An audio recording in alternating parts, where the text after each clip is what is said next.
હત્યા મારામારી ખંડણીના 27 કેસમાં ફરાર આરોપી ચિરાગ ભરવાડ પર કાયદાનો ગાળિયો કસાયો છે। તે ચિરાગ ભરવાડને સાથે રાખી વરાછા પોલીસે રિકન્સ્ટ્રક્શન કર્યું છે। જમીન દલાલને જાહેર માર મારનાર આરોપીનું રિકન્સ્ટ્રક્શન કરવામાં આવ્યું છે અને આ કેસમાં તેના સાથીદારોની ધરપકડ કરવા પણ પોલીસે ચક્રો ગતિમાન કર્યા છે।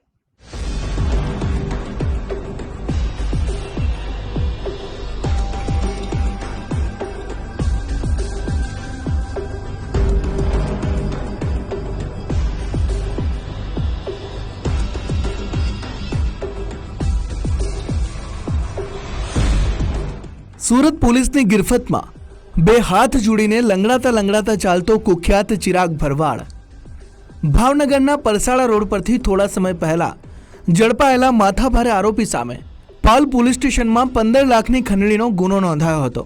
આ કેસમાં ધરપકડ બાદ જ્યુડિશિયલ કસ્ટડીમાં મોકલાયેલા આરોપી સામે વરાછા પોલીસ સ્ટેશનમાં પહેલાથી ગુનો દાખલ થયેલો છે।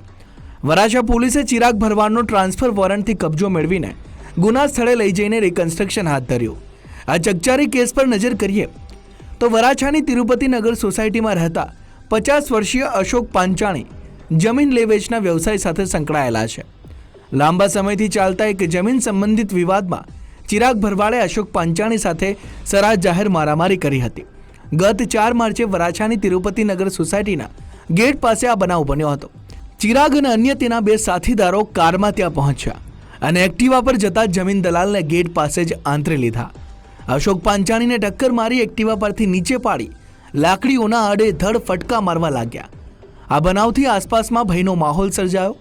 ગંભીર રીતે ઇજાગ્રસ્ત અશોક પાંચાણીની આસપાસના લોકોએ તાત્કાલિક સારવાર માટે હોસ્પિટલ ખસેડ્યા। જમીન વિવાદમાં સમાધાન ન કરવા બદલ ચિરાગ ભરવાડ અને તેના સાથીદારોએ બીજા પક્ષ પાસેથી સોપારી લઈને મારામારી કરી હતી। એ બાબતે સમાધાન કરવા બાબતે ફરિયાદી પોતે પોતાના 2 વ્હીલર ઉપર જતા હતા। એ દરમિયાન આરોપી પોતે અન્ય નાગરિકો સાથે 4 વ્હીલ ઉપર આવી અને સમાધાન નહીં કરવા બાબતે ઝઘડો કરી અને ત્રણેય આરોપીઓએ ભેગા મળી અને ફરિયાદી ઉપર ધોકાથી જાન લેવા હુમલો કરેલો અને એમાં ફરિયાદીના હાથે પગે તેમજ શરીરે એમ જુદા જુદા ભાગે ધોકાથી ઈજાઓ પહોંચાડી અને પ્રાણઘાતક હુમલો કરવા અંગેની ફરિયાદ વરાછા પોલીસ સ્ટેશનમાં નોંધાયેલી। આ આરોપીને પકડી પાડવા વરાછા પોલીસે જુદી જુદી ટીમો બનાવી અને કામગીરી હાથ ધરેલી અને આરોપી ચિરાગ રેવાભાઈ મેર નાઓને પોલીસે પકડી પાડેલ છે અને આ ગુનાની તપાસ હાથ ધરેલ છે। ચિરાગ ભરવાડ અને તેના સાથીદારોએ માર માર્યા બાદ પણ સમાધાન ન કરે તો ગંભીર પરિણામ ભોગવવાની ચીમકી ઉચ્ચારી। આ ચકચારી કેસમાં સંડોવાયેલા માથાભારે ચિરાગ ભરવાડના બે અન્ય સાથીદારોને ઝડપી પાડવા પોલીસ દ્વારા ખાસ ટીમની રચના કરવામાં આવી। સુરતના ડિંડોલી, વરાછા, પાલ સહિતના સંખ્યાબંધ પોલીસ સ્ટેશનમાં કુખ્યાત ચિરાગ ભરવાડ વિરુદ્ધ ખંડણી અને ગેરકાયદે ટોળી રચીને મારામારી કરવાના 27 જેટલા કેસ નોંધાયેલા છે। વરાછા પોલીસે ગુનાના કામે ધરપકડ બાદ માથાભારે ચિરાગ ભરવાડનું રિકન્સ્ટ્રક્શન કરતા તેને જોવા લોકોના ટોળા એકઠા થઈ ગયા હતા। મજકૂર આરોપી ચિરાગ વિરુદ્ધમાં સુરત શહેરમાં અડાજણ પોલીસ સ્ટેશન, પાલ પોલીસ સ્ટેશન ખાતે મારામારીના ગુનાઓ નોંધાયેલ છે તેમજ ડિંડોલી પોલીસ સ્ટેશન ખાતે ફોર્જ ડોક્યુમેન્ટ બનાવવા અંગેનો ગુનો નોંધાયેલ છે। આ સિવાય જોઈએ તો આરોપીઓએ ભૂતકાળમાં લિંબાયત પોલીસ સ્ટેશનમાં તેમજ ગોળાદરા પોલીસ સ્ટેશનમાં તેની વિરુદ્ધમાં ગેરકાયદેસર મંડળી રચવા અંગેના ગુનાઓ નોંધાયેલ છે। એ રીતે આરોપી અગાઉ પાછા તેમજ તળીપારમાં પણ તેના વિરુદ્ધમાં કાર્યવાહી કરવામાં આવેલ છે। કડોદરા પોલીસ સ્ટેશનમાં પણ તેના વિરુદ્ધમાં રાયોટિંગનો ગુનો નોંધાયેલ છે।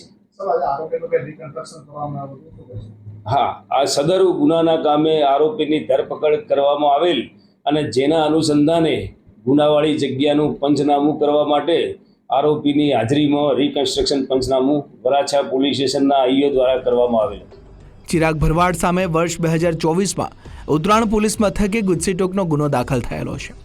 જે ગુનામાં ધરપકડ બાદ જામીન પર મુક્ત થયેલા ચિરાગ ભરવાડે ગુનાહિત પ્રવૃત્તિઓ યથાવત રાખી સુરતના સામાન્ય નાગરિકોને વારંવાર રંજાડતા ચિરાગ ભરવાડનો વરઘોડો કાઢીને પોલીસે અન્ય ગુનેગારોને પણ આડકતરી ચીમકી આપી છે।